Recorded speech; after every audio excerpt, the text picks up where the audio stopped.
빌립보서 3장 1에서 21절 말씀입니다.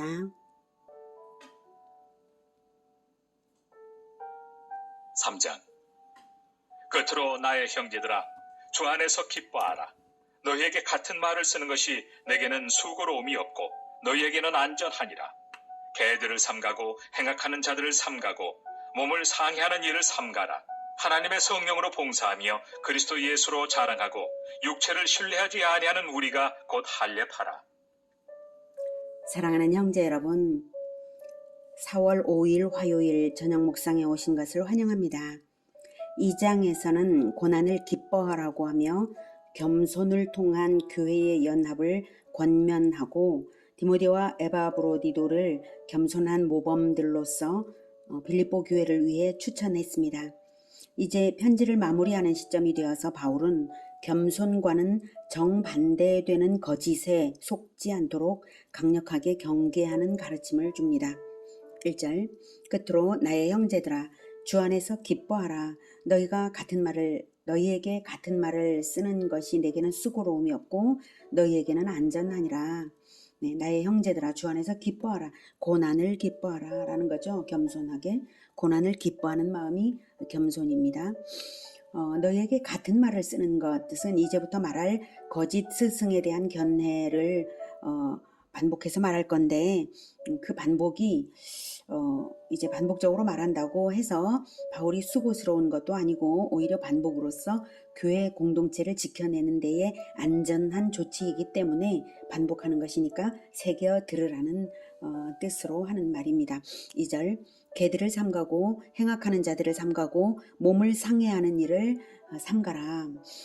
개들, 행악하는 자들, 몸을 상해하는 자들, 이 세 가지는 유대주의적 율법주의자들, 즉 할례파들을 세 가지로 비유해서 반복 강조한 것입니다. 이렇게 반복 강조하려고 1절에서 반복하겠노라고 같은 말을 쓰겠노라고 한 것이죠. 행악하는 자들은 원어의 의미는 악한 일꾼이라는 뜻이고요. 몸을 상해하는 일은 할례를 말하는 것입니다. 개역 한글판 번역에서는 몸을 상해하는 일을 삼가라를 손할례당을 삼가라고 되어 있습니다. 할례의 참뜻이 회개로서 언약 백성이 되는 것을 의미하는데 그 의미는 저버리고 행위적 의식만을 강조하는 당파라는 뜻으로 손할례당이라 하였습니다. 참뜻이 담기지 않으면 오히려 모세의 율법에서 금지하는 살을 베는 행위에 지나지 않는 것입니다. 예수님의 십자가 죽음과 동시에 성소의 휘장을 하나님이 찢으신 이후에 제사법은 폐지되었고요. 할례는 무의미해졌으므로 할례는 그저 몸을 상해하는 일에 지나지 않는데, 할례파들은 할례 없이는 구원이 없다고 하면서 종교적 이익을 위해서 이방인들에게까지 할례를 강요하고 있었던 것입니다. 예수님의 공생애와 십자가 대속의 죽음은 하나님의 언약의 요구를 완전히 만족시키는 언약 성취이므로 할례 언약도 십자가에서 성취된 것입니다. 남자의 포피를 베는 행위는 후손의 죽음, 즉 그리스도의 대속적 죽음을 상징하는 언약이었습니다. 할례는 십자가에서 성취되었습니다. 그러기에 십자가의 죽음을 제사로서 인정하시며 받으신 하나님께서는 더 이상 제사법을 존속시키실 이유가 없으셨던 것입니다. 이제는 예수님의 이름으로 보혈의 공로를 의지하여 회개하고 예배하고 기도하면서 예수님의 가르침을 본받아 실천하면 될 일입니다. 할례는 더 이상 필요 없고 다른 의식법도 필요 없습니다. 개들은 유대인들이 피조물들 중에서 가장 멸시를 받는 불쌍한 존재로 여깁니다. 성경에서는 비양심적이고 탐욕스러우며 더러운 자를 가리켜서 개라고 했습니다. 사무엘상 17장 43절에서는 골리앗이 다윗에게 네가 나를 개로 여기고 막대기를 가지고 나왔느냐 이렇게 말을 한 적이 있고요. 또 사무엘상 24장 14절에서는 다윗이 사울 왕에게 왜 나를 추격하십니까? 죽이려고 추격하십니까? 라는 뜻으로 이스라엘 왕이 누구를 따라 나왔으며 누구의 뒤를 쫓나이까? 죽은 개나 벼룩을 쫓음이니이다 이렇게 표현을 했어요. 이사야 56장 11절에서는 다시 비유적으로 개라는 표현을 썼는데 이 개들은 탐욕이 심하여 족한 줄을 알지 못하는 자들이요 라고 말했습니다. 그들은 몰지각한 목자들이라. 몰지각한 목자들, 지도자들이죠. 그런데 탐욕하고 족한 줄도 알지 못하고 몰지각한 그러한 지도자, 그러한 종교 지도자들을 개들이라고 이사야는 표현을 했습니다. 그래서 다 제 길로 돌아가며 사람마다 자기 이익만 추구한다라고 이사야가 말했습니다. 그래서 예수님은 거룩한 것을 개에게 주지 말며 너희 진주를 돼지 앞에 던지지 말라. 그들이 그것을 발로 밟고 돌이켜 너희를 찢어 상하게 할까 염려하라 라고 말씀하셨죠. 예, 종교 사기꾼들에게 진리를 줘봤자 그것으로서 오히려 그것을 빌미로 잡아서 그들은 너희들을 해할 뿐 아무 유익이 없다라는 뜻이죠. 그러나 진리를 우리가 사람을 다 알고 복음을 전합니까? 누구에게든지 전하는 것이죠. 아무튼 예수님이 이 말씀은 너희들이 개 같은 그러한 종교 사기꾼이 되지 말라는 말씀으로 알아들으면 될 것입니다. 요한계시록 22장 15절에도 개들과 점술가들과 음행하는 자들과 살인자들과 우상 숭배자들과 및 거짓말을 좋아하며 지어내는 자는 다 성 밖에 있으리라 라고 했는데요. 사실 이게 다 같은 사람들입니다. 개들과 라고 했지만 점술가, 음행자, 살인자, 우상 숭배자, 진리를 바꾸어 거짓으로 말하는 자, 이런 자들이 전부 개들로 표현이 된 것입니다. 바울은 개들이라는 표현을 이기심으로 종교 사기를 치는 할례파들을 지칭하는 말로 지금 사용하고 있는 것입니다. 3절 하나님의 성령으로 봉사하며 그리스도 예수로 자랑하고 육체를 신뢰하지 아니하는 우리가 곧 할례파라. 진정한 할례파가 우리다. 이렇게 말하는 것이죠. 이 3절로서 1, 2절의 의미가 분명해지고 있죠. 1, 2절은 할례파를 경계하라고 하는 말입니다. 현대의 그리스도인들에게는 할례를 강요하는 율법주의자들은 아마 없을 것입니다. 그러나 할례파가 아닌 율법주의자들은 여전히 있습니다. 오직 예수 그리스도를 믿는 것으로서 구원을 받는 것이지 율법의 행위적 요구를 만족시킴으로써 구원을 받는 것이 아님에도 불구하고 율법적 정죄를 일삼는 자가 있다면 그런 자는 현대적 할례파라고 할 수 있겠습니다. 인간의 행위를 의지하게 만드는 것이죠. 인간의 행위를 의지하는 것은 구원에 아무 쓸모가 없습니다. 구원의 결과 구원받은 자들의 행위가 은혜에 감사해서 예수 그리스도를 닮아가도록 하는 가르침이면 되는 것이지 구원을 위해서 행위가 필요한 것이 아닙니다. 4절에서 9절까지가 그것을 말합니다. 4절부터 그러나 나도 육체를 신뢰할 만하며 만일 누구든지 다른 이가 육체를 신뢰할 것이 있는 줄로 생각하면 나는 더욱 그러하리니 나는 8일 만에 할례를 받고 이스라엘 족속이요 베냐민 지파요 히브리인 중에 히브리인이요 율법으로는 바리새인이요 열심으로는 교회를 박해하고 율법의 의로는 흠이 없는 자라.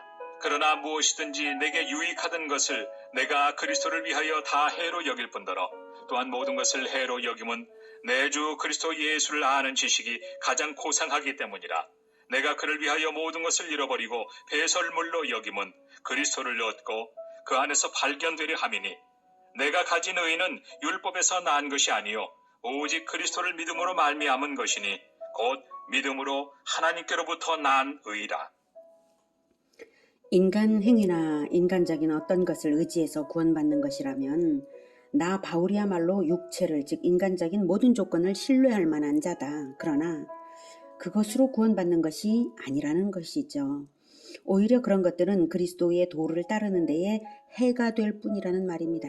그런 것들 즉 할례니 이스라엘 족속이니 베냐민 지파니 바리새인이니 하는 것들은 율법을 의지하여서 구원받고자 주장하는 것들이고 인간을 의지하는 것들인데요. 구원은 율법이 줄 수 있는 것이 아닙니다. 오히려 구원받았기에 율법을 주신 것입니다. 구원은 인간을 의지해서 얻을 수 있는 것이 아닙니다. 구원에 관한 한 인간은 전적으로 무능하다는 것을 알아야 합니다. 그러므로 인간 행위로 구원을 받을 가능성은 원체 없었던 것이죠. 그것은 즉 구원을 율법이 주는 것이 아니라 구원받았기 때문에 율법을 주셨다. 이것은 이스라엘의 출애굽 구원 이후에 시내산 언약식과 율법이 주어진 것을 생각해 보면 쉽게 알 수 있습니다. 구원 이후에 율법이 있었습니다. 아브라함에게 별같이 많은 후손 언약을 주실 때에 아브라함이 그걸 믿으니까, 그 말씀을 믿으니까 그 믿음을 의로 여겨주시고 가나안 땅도 주신다고 확답을 횃불 언약으로 확정해 주신 하나님이십니다. 횃불 언약에서도 쪼갠 짐승 사이를 지나야 할 사람은 아브라함인데 횃불이 대신, 아브라함 대신 지난 것입니다. 쪼갠 짐승으로 언약하는 일을 아브라함의 인간적 의로는 감당할 만하지 못할 줄을 아신 하나님께서 그렇게 횃불로 현현한 대속주가 행하게 쪼갠 짐승 사이로 지나게 하신 것이죠. 만약 아브라함이 쪼갠 짐승 사이로 지나면서 하나님과 함께 언약의 당사자가 되었다면 아브라함은 그 이후에도 잘못을 많이 했기 때문에 쪼갠 짐승처럼 아브라함이 죽음을 당했어야 했을 것입니다.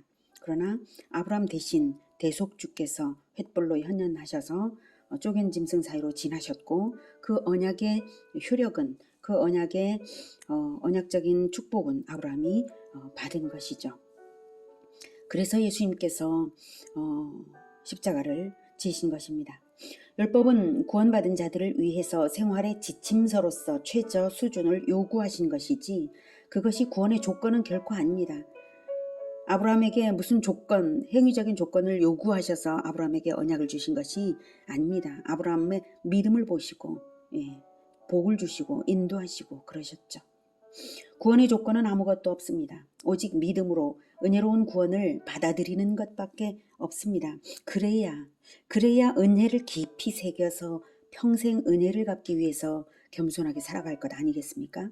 그래야 오직 믿음으로서만, 인간의 공로 필요 없이 오직 믿음으로서만 받았을 때 그래야 평생 겸손하게 살아갈 수 있지 않겠습니까?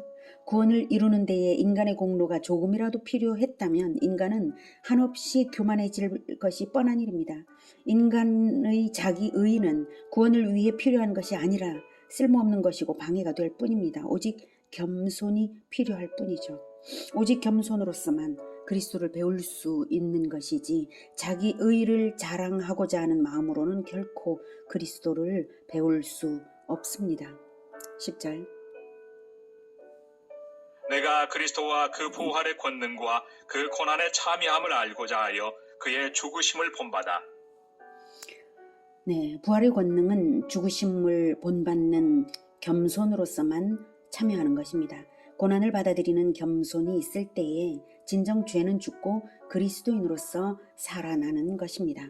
11절 어떻게 해서든지 죽은 자 가운데서 부활에 이르려 하노니 어떻게 해서든지 인간적 노력으로 의를 이루고자 한다는 말이 아니라 어떻게 해서든지 고난을 적극적으로 받아들이면서 겸손을 실천하겠다는 말입니다.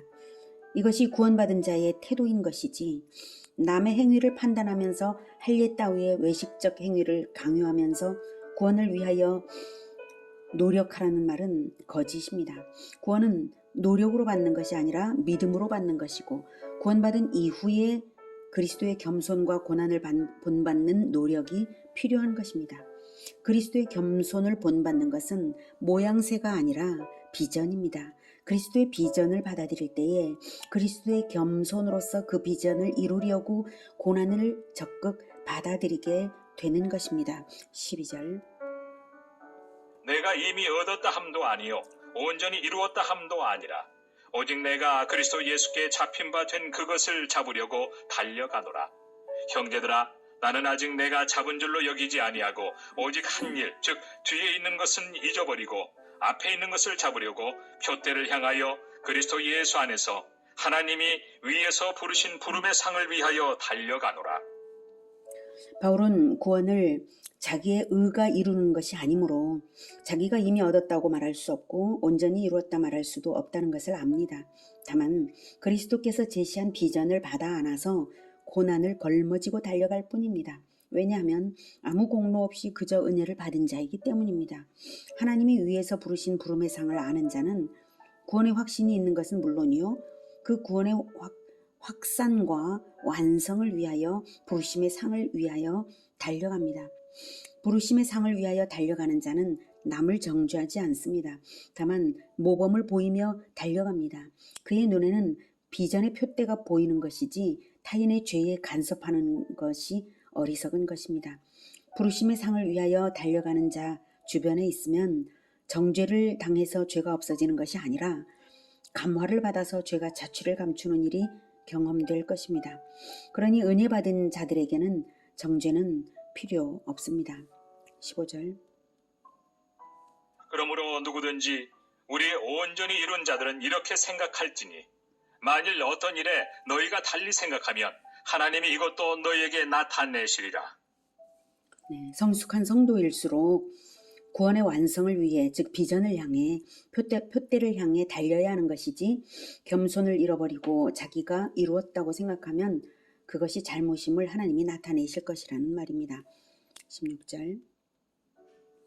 오직 우리가 어디까지 이르렀든지 그대로 행할 것이라. 네.